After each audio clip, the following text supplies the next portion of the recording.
how do you have a relationship with a bird that is so deep, so intense, that you can hear them? I could hear him say, "What the heck did you just say to me, buddy?" It's like, I just start laughing. And, yeah, it's kind of like the guy that's laughing when he's listening to something on his headphones, and everybody else on the bus looks at him like, "Whoa, whatever, shut up." Sounds like you have a great, fabulous life.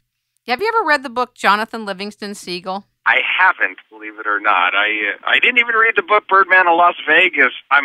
Birdman of Alcatraz, which is what they were calling me when I performed in San Francisco before I went to Las Vegas.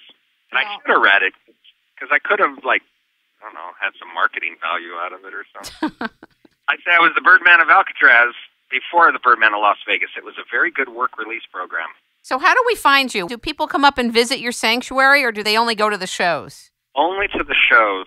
Things have been so busy the last couple of years, and I'm just very blessed that my business has actually increased during all this slow time. I see a lot of people hurting, but it's not that I've done anything miraculous. It's just that a lot of people in my industry have gone out of business. So the people have fewer options to call, and therefore it seems like my phone is ringing more often.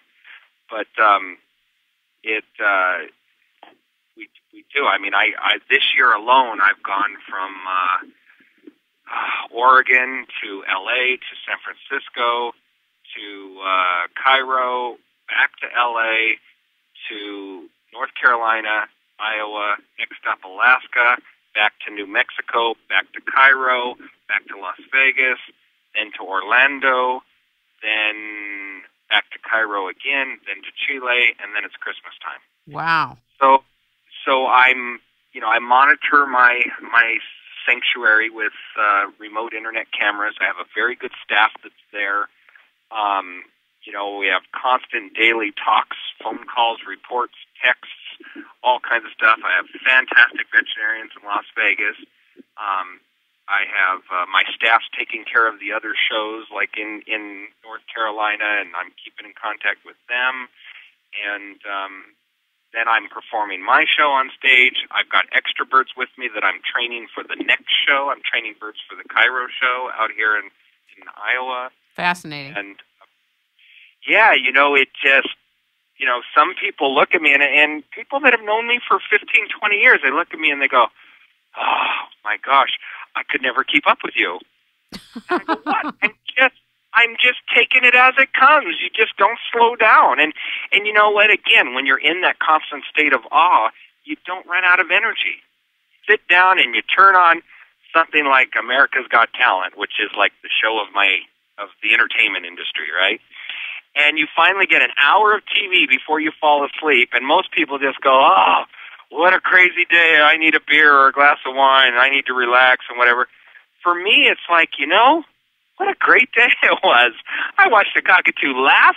I watched an eagle fly. I had a 6-foot-tall crane come over and give me a kiss. I stepped outside the theater and pet the giraffes that are in the pen next door. I made arrangements with Caesar's Palace to have an elephant bring in a groom of a wedding in a couple of weeks, and now I get to sit down, and soon I'll be asleep, and it'll all start over again, and it'll be a new set of adventures and fun, and I wish my grandparents were still alive to see it. I always hope they're proud. I'm sure they are. Ladies and gentlemen, we have been listening to, and learning from Joe Krathwohl, the Birdman of Las Vegas, and he can be reached at birdman.tv. Please try to see one of his shows, and Birdman, I look forward to meeting you in person very soon. Thank you so much for being a guest on this Rainmaking Time. We hope you'll come back and join us. Thanks for letting me chat.